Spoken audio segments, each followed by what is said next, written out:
오전에 이어 최종 정리 강의 시작하겠습니다. 안녕하세요. 학원의 끈질긴 설득과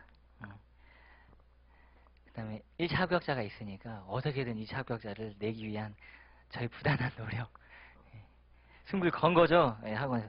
자, 요 강의에서는 일단 오전 강의 잊어버리시고 무조건 그냥 시험에 나올 거, 여기 인강 들으시는 분도 시험에 나올 것만 찍도록 하겠습니다.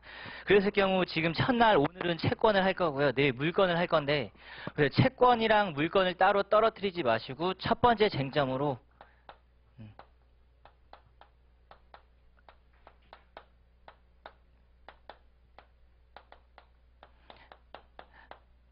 자, 요쪽에서 한 문제 준비하세요. 이쪽에서 채권 파트가 작년에 압류 채권자의 청구에 따른 상계가 나왔고, 그 다음에 실효 파트에서 해제는 2번, 부당이득과 합쳐서 3번 나왔습니다. 일단 만약에 나온 게 취소 파트가 한 번 정도 한 번 나왔고요. 그 다음에 해제가 3번 나왔습니다. 3번. 뭐 올해는 준비하시는데 15년 대비는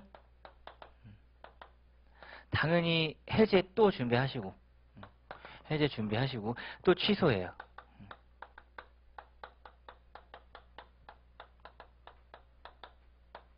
사기 강박의 포인트를 맞춰서 바로 보도록 하겠습니다. 사기 강박. 자, 그럼 바로 들어갈까요? 선택과 집중. 이쪽 파트를 바로 찍어버리도록 할 거예요. 자, 관습법 됐습니다. 쭉쭉 넘어가시고요. 신의식 됐고요. 신의식 됐고.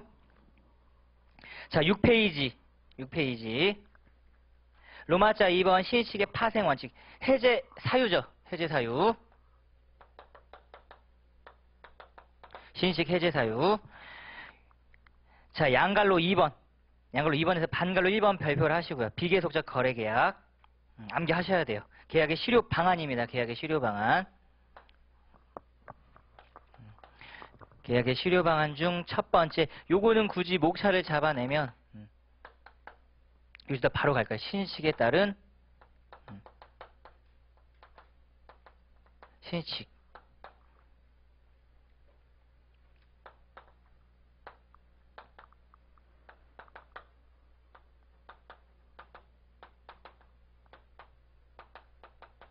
해제권의 사정 변경에 따른 해제권의 인정 여부 1논점이에요. 1논점. 큰 덩어리가 아닌 1논점. 자, 가번, 나번, 통함기입니다. 통함기. 법원 행식 특성상 다 쓰셔야 돼요. 자, 비계속적 거래계약 옆에다가 관련 쟁점 이중매매 써버리셔야죠. 관련 쟁점 이중매매.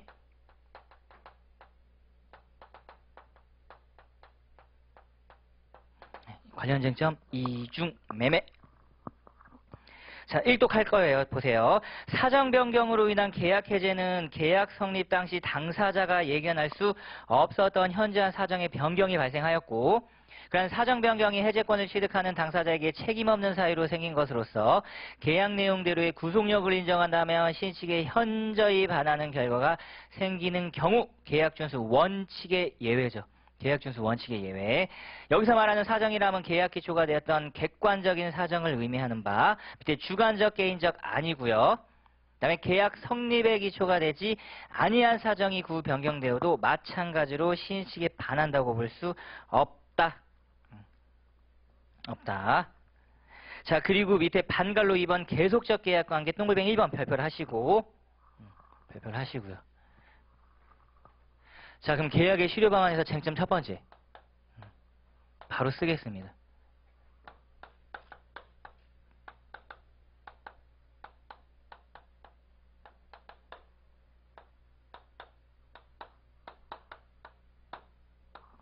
자, 첫 번째 암기 하시는 거예요. 첫 번째 암기. 사정 변경에 따른 해제권 1논점. 이중매매랑 엮어서요. 1논점, 이쪽을 이중매매. 첫 번째죠, 첫 번째. 자, 그 다음에 반갈로 2번에 동글뱅이 1번 별표를 하시고, 보증 파트에서도 나오는, 자, 회사의 이사였기 때문에 회사 요구에 따라 부득이 회사와 은행 사이의 계속적 거래로 인한 회사 채무에 대하여 연대 보증이 된 자가 그 후 위 회사로부터 퇴사하여 이사의 지위를 떠났다. 떠났다. 오른쪽 현저한 사정 변경이 생긴 경우에 해당하므로 밑에 해지할 수 있으나 양으로 니은번 같이 암기하시는 겁니다. 특정 채무, 확정 채무의 경우에는 해지할 수 없다. 해지할 수 없다죠. 없다. 이게 관련 쟁점 첫 번째고요. 자, 그 다음에 넘어가셔서 쟁점 두 번째 8페이지 양갈로 2번이요. 통별표를 하시고 통별표를 하시고 자, 이것도 암기입니다. 두 번째.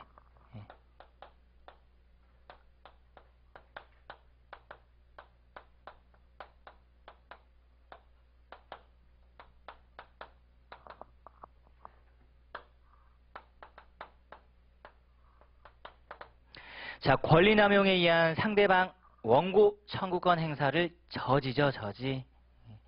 지금 이건 어찌 보면 항변권 라인이 훨씬 더 강해요. 계획에 유의한 성립 라인에서. 실효보다는 행사 저지죠. 그랬을 경우 이것도 관련 1논점입니다. 관련 1논점. 이거는 기출이 됐다고 하면 엄청 많이 된 거예요. 전 작년에도 이건 기출됐다고 보는 거죠. 관제 파트에서. 관련 1논점을 요거는 물건으로 보내버리시고 물건. 자, 그 다음 같이 한번 볼까요? 두 번째 줄 조문 먼저 확인 잘 하시고 자, 주관적으로는 그 권리행사의 목적이 오직 상대방에게 고통을 주고 손해를 입히려는 데 있고 권리행사자에게 아무런 이익이 없어야 하고 객관적으로 그 권리행사가 사유질서에 위반된다고 볼 수 있어야 하는 것이며 이와 같은 경우에 해당하지 않는 한 비록 그 권리행사에 의하여 권리행사가 얻는 이익보다 상대방이 입을 손해가 현저히 크다고 하여 이를 권리남용이라고 할 수는 없다. 특히 양으로 나번이 핵심이죠. 이러한 주관적인 요건은 권리자의 정당한 이익을 결여한 권리행사로 보여지는 객관적인 사정에 의하여 추인할 수 있답니다. 있다. 그래서 무효사유도는 힘들 것 같아요. 의사문역자는 요건 빼도록 하겠습니다. 의사문역자. 자, 넘어가시고요. 넘어가시고 자, 권리능력 라인 뺄 거예요. 공부 안 해요. 계약의 유효한 성립에서 당사자 라인은 안 합니다. 자, 넘어가시고요. 넘어가시고 자, 행위능력도 안 합니다. 행위능력 넘어가시고요. 쭉쭉 넘어가시고 자, 부재실종도 안 하죠. 부재실종 법인도 안 해요. 법인도 안 해요. 법인도. 자, 권리 객체로서 45페이지 객체. 지금 요쪽 라인 나왔고 이제 쟁점 세 번째.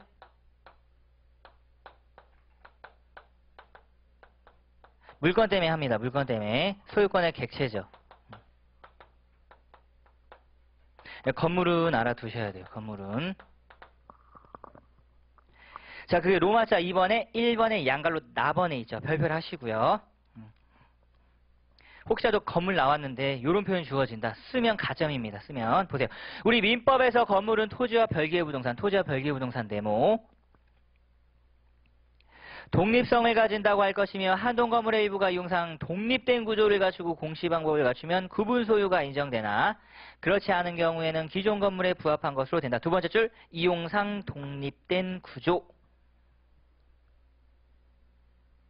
즉 마지막 번째 줄 독립된 부동산으로서의 건물은 최소한의 기둥, 지붕, 그리고 주벽 요 세 가지 포인트 암기를 하시고요. 미중 세 번째 쟁점이에요. 이건 근데 물건 가기 위함입니다. 물건. 물건. 자, 객체 넘어가시고요. 자, 그 다음에 103조, 104조에서는 103조, 104조에서는 보셔야겠네요. 자, 계약의 실효 방안 무효 중에 첫 번째 103조. 자, 이중매매에 포인트 맞춰서 공부를 해두셔야 돼요. 이중매매. 자, 두 번째 쟁점 5번. 무효 사유 중. 그래서 계약 실효죠. 지금 계속 우리 요거 보고 있어요. 계약 실효. 계약 실효 무효 사유 중 하나 104조입니다.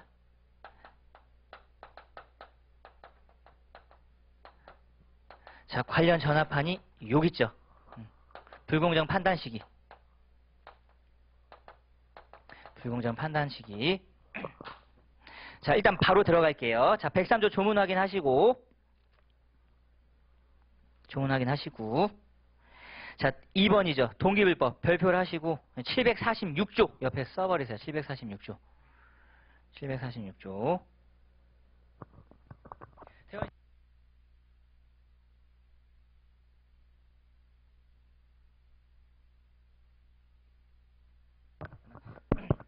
자, 2번 동기불법의 포함 여부 별표를 하시고 자, 저랑 다시 한번 최종 확인할까요? 가번, 나번. 암기 다 하시는 겁니다. 자, 민법 103조에 의하여 무효로 되는 반사회질서 행위는 법률행위의 목적인 권리 의무의 내용이 선량한 풍속 기타 사회질서에 위반되는 경우뿐만 아니라 그 내용 자체는 반사회질서적인 것이 아니라고 하여도 법률적으로 이를 강제하거나 그 법률행위의 반사회질서적인 조건 또는 밑에 금전적 대가결부.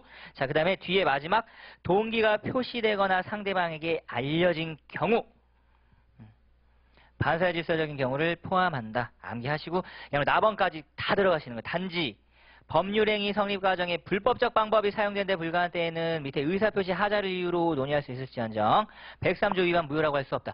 이거 지금 같이 들어갔죠? 네, 취소. 취소 같이 들어갔어요. 취소 무효.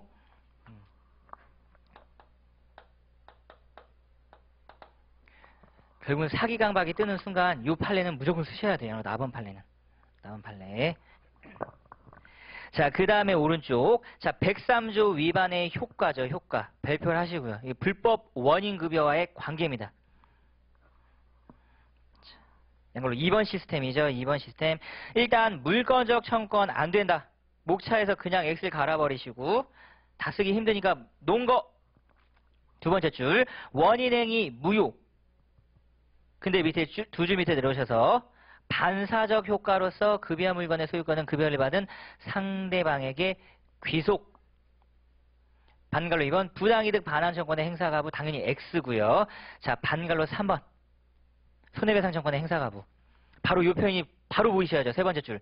경제적 동일물 환수하는 것과 다름없는 결과. 다름없는 결과. 다름없는 결과입니다. 그리고 5번 이중매매 시스템이죠. 이중매매 시스템. 네, 바로 여기서 나와요. 네. 이중매매 시스템. 유효인 경우와 무효인 경우를 잘 나누시고요. 네. 이중매매 시스템. 자, 바로 확인할까요? 그림 통해서. 자, 넘어가세요. 자, 5번은 통별표를 하시고요. 이중매매 법률관계. 통별표를 하시고. 자, 양으로 1번 병의 단순하기죠. 목차틀 그대로 보세요. 매매계약의 유효. 소유권자 확정의 문제예요. 소유권자 확정의 문제. 방걸로 2번에 동글뱅이 1번.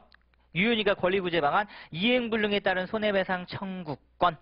그리고 어떤 것도 되나요? 옆에다 써버릴까요? 해제. 보세요. 해제 나왔어요. 해제. 실효방안 해제. 실효방안 해제도 나왔죠. 옆에다 그냥 써버리세요. 해제도 가능입니다. 해제도 가능. 해제권 행사할 때 어떻게 하죠? 이행체고 필요한가요? 필요 없죠. 기계적으로 생각하셔야 돼요. 이행체고 없이 해제 가능. 권리 실효방안 또 하나 나왔어요. 계약 실효방안. 자, 유치권은 안 된다. 유치권 X. 그 다음에 3번 채취 안 되죠.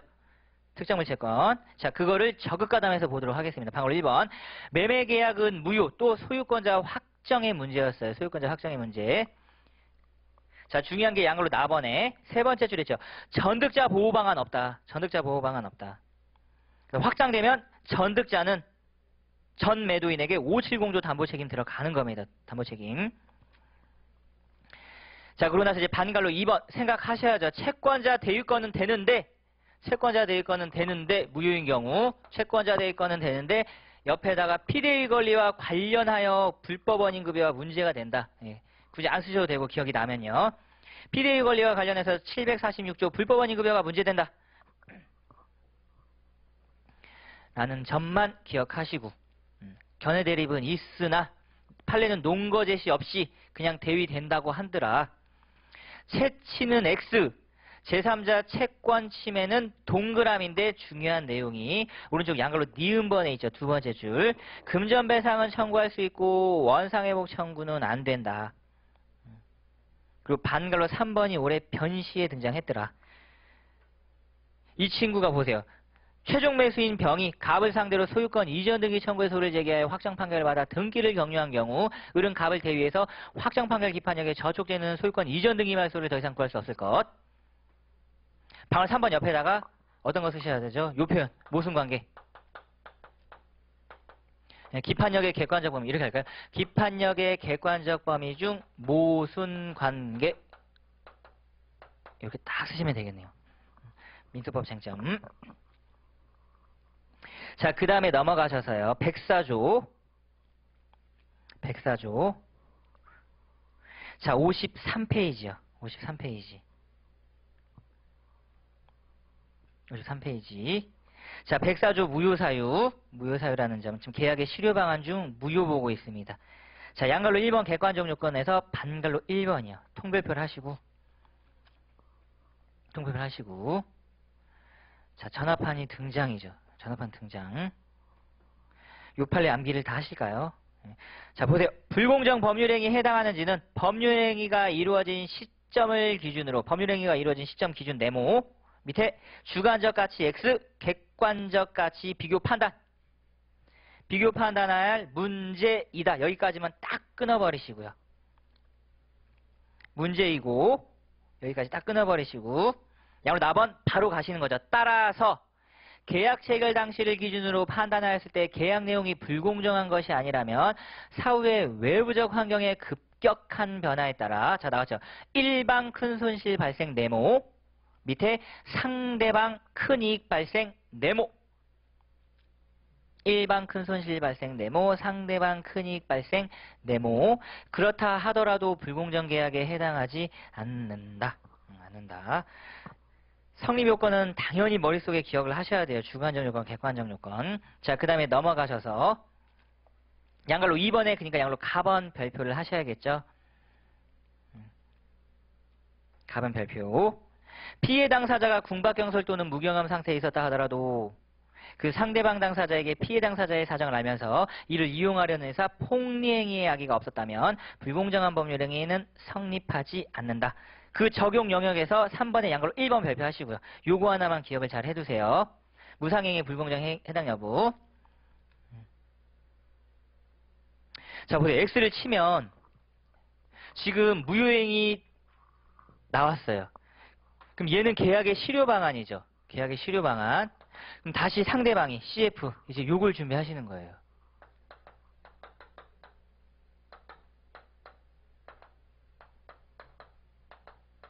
상대방의 청구권은 다시 한번 등장하는 거. 자, 요게 전환이죠. 무효행위 전환. 그럼 10억짜리가 불공정 법률 행위라면 1억 원짜리로 다시 전환시켜버리는 거. 주장, 항변, 재항변이죠. 야, 무효행위 전환됐잖아. 그렇기 때문에 55페이지에 자, 양갈로 1번은 별표를 하신 다음에 확정적 절대적 무효. 그러니까 두 번째를 추인, 밑에 법정 추인은 안 되는데 양갈로 4번 무효행위 전환, 뇌물 딱 쳐버리시고 요거는 그냥 암기를 해가시는 게 좋아요. 즉 매매계약이 약정된 매매대금의 과다로 말미암아 민법 104조에서 정하는 불공정한 법률행위에 해당하여 무효인 경우라도 자 나왔죠. 밑에 예외적으로 인정되는 그 대금액을 내용으로 하는 매매계약에 유효하게 성립한다고 할 것이다. 가정적 의사를 다시 한번 따져보셔야 됩니다. 가정적 의사예요. 가정적 의사. 바로 요 무효행위 전환 판례를 하나 등장시키려면 가정적 의사가 추가 검토돼야 되겠죠. 네, 가정적 의사. 1논점 가정적 의사. 마지막에 가정적 의사 한번 보시고 자 넘어가셔서 자 이제 다시 한번 계속 봅니다. 계속. 자 비진이에서는 57페이지 진위 개념이죠. 비진이. 쟁점 5번. 쟁점 6번 무효사유 중에 비진이죠. 비진이. 네. 출제에 되기는 조금 빡셔요. 네. 그래도 진위 개념 정도만 알아두시고 57페이지 2번 57페이지 2번 발표를 하시고 비진의 표시에 있어서 진이란 특정한 내용의 의사표시를 하고자 하는 표의자의 생각을 말하는 것이지, 표의자가 진정으로 마음속에서